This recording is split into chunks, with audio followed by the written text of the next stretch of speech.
الحمد لله نحمده ونسلم على رسوله الكريم أما بعد فأعوذ بالله من الشيطان الرجيم بسم الله الرحمن الرحيم لا صلاة إلا حضور القلب۔ نبی کریم صلی اللہ علیہ وسلم فرماتے ہیں کہ نماز بغیر دل کی حاضری کے نہیں ہے۔ جس طرح شریعت میں ظاہری اعمال ہیں، ایسے ہی بعض اعمال وہ ہیں جو باطنی ہیں۔ ظاہری اعمال جو نظر آتے ہیں، باطنی وہ ہیں جو نظر نہیں آتے لیکن اندر موجود ہیں۔ نماز انسان پڑھتا ہے، نماز پڑھنا نظر آتا ہے۔ کھلا گھر سے چلا، بازار میں 20 لوگوں نے اس کو دیکھا، سینہ تان کے چلا، اسلام کا جھنڈا اٹھا کے پہلی صف میں آ کر کھڑا ہوا، سارے دیکھ رہے ہیں کہ بھئی ہاں فلانے صاحب ٹھیک ہے، حاضری لگ گئی بھئی۔ فرشتوں کے رجسٹر میں بھی حاضری لگ گئی۔ اب نماز جیسے ہی شروع کری تو دکان کھل گئی، حالانکہ دکان تو بند کر کے آئے۔ تو وہ کسی اللہ والے نے کہا نا کہ سارا دن یہ دکان کے اندر اور پھر رات میں دکان اس کے اندر، یہ فیکٹری کے اندر پھر فیکٹری اس کے اندر، سارا دن فیکٹری پھر رات میں اس کا حساب، تو 24 گھنٹہ کوئی خالی حصہ نہیں ہے۔ چنانچہ لوگ تو اکثر شکایت کرتے ہیں نا جی نماز میں خیالات بہت آ رہے ہیں اور دھیان ہی نہیں جم رہا۔ تو یہ بھی بری بات تو نہیں ہے بہرحال، لیکن محنت کرنے کی ضرورت ہے، کیونکہ شیطان جب تنگ کر رہا ہے نا نماز میں، یہ اس بات کا ثبوت ہے کہ کوئی تو اچھا کام کر رہا ہے۔ کہتے ہیں نا کہ اسی پیڑ پر پتھر مارے جاتے ہیں جس پر پھل ہوتا ہے۔ جس خالی پیڑ ہو تو اس پہ تو بچے بھی پتھر نہیں مارتے کہ ادھر سے کون سا بیر ٹوٹ کے گرنا ہے یا کون سا آم گرنا ہے۔ تو نماز میں تنگ کر رہا ہے، خیالات اس کو آ رہے ہیں، اس کا مطلب کچھ تو نیکی کرنے کی کوشش یہ کر رہا ہے۔ لہذا نماز دل کی حضوری کے ساتھ اگر نہیں ہے نا، مل احسان، جو جبرائیل حدیث جبرائیل میں سوال کیا تھا نا تیسرا، جس کو اکثر ہم انسانوں نے نظر انداز کیا ہوا ہے، مل ایمان، مل اسلام، مل احسان۔ تو یہ جو احسان کا لفظ ہے نا، یہ یہی ہے کہ تم ایسے عبادت کرو جیسے تم رب کو دیکھ رہے ہو، اور اگر یہ نہیں تمہیں حضور قلبی حاصل، پھر کم از کم اتنا ہو کہ اللہ رب تو مجھے دیکھ رہے ہیں۔ اس طرح نماز پڑھو، نہ کہ ہماری والی نماز کے بس نماز شروع ہوئی اور پھر بھولی ہوئی چیزیں ماشاءاللہ یاد آ جاتی ہیں نماز میں، بھولے ہوئے کام وہ یاد آ جاتے ہیں، اور سارا حساب کتاب نماز کے اندر لگ رہا ہے کہ اب میں نے بھاگنا ہے تو کیا کیا کرنا ہے۔ یہ ایک روحانی اور ایٹمی خطرناک بڑی بیماری ہے۔ جیسے ڈاکٹر کہتے ہیں نا آپ کو ایڈز ہو گیا، خدا نخواستہ آپ کو جی کینسر ہو گیا، جی آپ کو تو فلانی مہلک بیماری ہو گئی، اب آپ کچھ دن کے ہی مہمان۔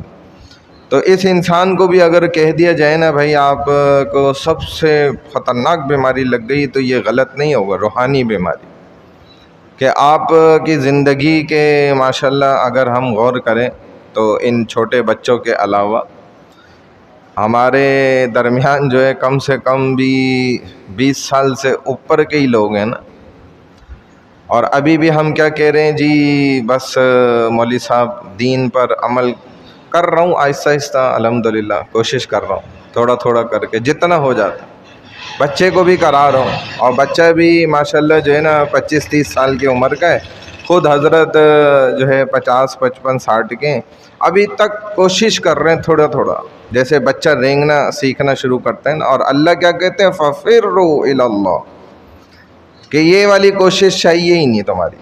یہ جیسے ہم کہتے ہیں نا بھائی، تو اللہ کہتے ہیں بھائی مجھے وہ والی کوشش چاہیے، دوڑ لگانے، دوڑ لگاؤ۔ یہ جو ہم فضول بات بولتے ہیں نا کہ جی ہم کوشش کر رہے ہیں دین پہ عمل کرنے، یہ کوشش تو اللہ کو بھی نہیں چاہیے، یہ ہمارا صرف اپنے آپ کو ایک دلاسا دینا اور جو ہے نا بہانے بنانے والی بات ہے، ورنہ اللہ کیا کہتے ہیں؟ بھائی دوڑ لگاؤ میری طرف. اور دوڑ لگانا کیا ہوتا ہے آپ سمجھتے ہیں نا؟ دوڑ لگانے میں تو یہ بات آتی نہیں ہے جو ہم کرتے ہیں 50 55 60 سال کی عمر تک یہی باتیں کر رہے ہیں.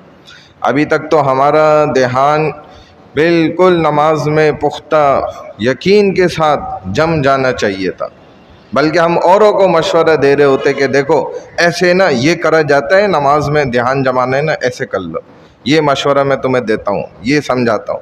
ابھی تو ہمارے اپنے ہی لالے پڑے ہیں. ابھی ہمیں سمجھ نہیں آ رہی کہ نماز میں دھیان آتا کیسے. جیسے ایک بزرگ نے کسی کو کہا، اپنے سے بڑے بزرگ کو، کہ حضرت ابھی تک وہ والی حضور قلبی والی نماز نہ نہیں حاصل ہوئی. حالانکہ پوری زندگی گزر گئی بیچارے کی، 50 سال بیعت کر کے ہاتھ میں ہاتھ دے کے اور اپنی ساری بیماریاں روحانی بتا کے کہ مولوی صاحب مجھے یہ بیماری ہے، میں آنکھوں سے بد نظری ہوتی ہے، دل میں برے خیال آتے ہیں، یہ گناہ ہوتا ہے، سارے بتا جیسے ڈاکٹر کو بتاتے ہیں ہم. اس سے تو نہیں چھپاتے نا، چھپائیں تو وہ پیٹ کیسے ڈانٹتا ہے، کمبخت تم نے یہ کیوں نہیں بتائی تھی بات پہلے، یہ تو تیری غلطی ہے، کیوں نہیں بتایا تھا تم. تو اللہ والے کو جیسے بتاتے ہیں نا بیماریاں تو بتاتے، پھر وہ علاج کرتا ہے اس کا. تو اتنا عرصہ گزر گیا، کہہ رہے ہیں کہ حضور قلبی والی نماز نہیں ابھی تک پڑھ سکا. انہوں نے ہاتھ پکڑا اور ساتھ میں کھڑا کر دیا اور نماز شروع کرائی. کیا نماز تھی. اور اختتام پر کہتے ہیں کہ حضرت یہ کیسے، تو سمجھایا پھر. تو یہ چیزیں ہیں بھائی سیکھنے کی. یہ کیسے سیکھیں گے؟ میں نے کل عرض کیا تھا 2 طریقے ہیں. پہلا طریقہ ہے جس پر آپ کو ساری زندگی موت تک محنت کرنی ہوگی. دوسرا طریقہ وہ ہے کہ کوئی محنت نہیں کرنی ہوگی، بغیر کسی محنت کے آپ جنت چلے جائیں گے. اللہ بہت مہربان ہے الحمدللہ. تو جس کام میں محنت کرنی ہوگی وہ کام یہ ہے کہ ہم کسی شیخ کو پکڑیں، کسی اللہ والے نیک انسان کو، اس کے ہاتھ پر بیعت کریں. اور اگر بیعت سے آپ کو ڈر لگتا ہے ہاتھ میں ہاتھ دے کر، تو ٹھیک ہے آپ اس کی مجلس میں جائیں، کم از کم 1 دفعہ جائیں ہفتے میں کم از کم، اور اپنا روحانی علاج کروائیں اور اس کو اپنی بیماریاں بتائیں تاکہ وہ آپ کی بیماریوں کا علاج کرے. ہر روحانی بیماری کا علاج ہوتا ہے اور الگ الگ ہوتا ہے، ہر ڈپارٹمنٹ الگ ہے.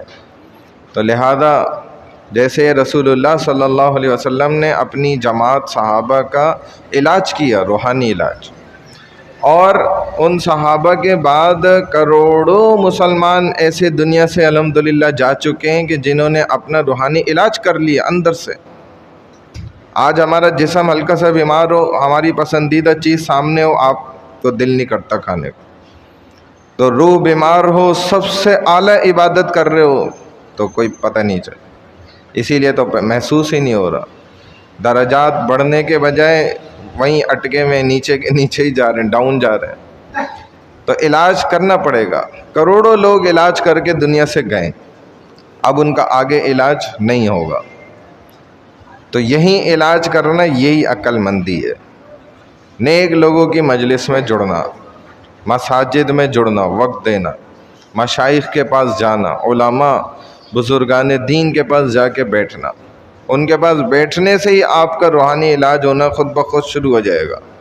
جیسے آدمی کسی ڈاکٹر کے پاس روز بیٹھنے لگ جائے نا، کمپاؤڈر جیسے ہوتا ہے، تو اس کو کتنے علاج آ جاتے ہیں، خود بخود پتہ چل جاتے ہیں کہ یہ اس ڈاکٹر کی مہارت یہ ہے. جب بھی ایسا کیس آتا ہے تو یہ ایسے کرتے ہیں، ایسا آتا ہے تو ویسا کرتے ہیں، یوں آتا ہے تو یوں کرتا ہے. تو اللہ والے کے پاس بھی بیٹھے گا نا، پھر انشاءاللہ اس کا خود بھی علاج ہوتا چلا جائے. آہستہ آہستہ اندر سے جو بیماریاں ہیں نا وہ نکلتی جائیں گی، کیونکہ اللہ نے ہمیں بیماریوں سے پاکیزہ اور صاف ستھرا دل دیا تھا. اور یہی دل اللہ کو مرنے کے بعد مطلوب ہے کہ جیسا میں نے دیا تھا ویسے ہی لے کر آؤ. یہ تو انسان بھی کہتا ہے جیسا تمہیں چیز دی تھی ویسے ہی لوٹاؤ، جتنے پیسے دیے تھے اتنے ہی لوٹاؤ واپس. اور میں نے تمہیں یکمشت دیا، تم توڑ توڑ کے دے رہے ہو. یہ بھی انسان اس کو بھی گنتا ہے. اللہ ہمیں عمل کی توفیق عطا. سبحان اللہ و بحمدہ، سبحانک اللہم و بحمدک، نشهد ان لا الہ الا انت نستغفرک و نتوب الیک برحمتک یا ارحم الراحمین.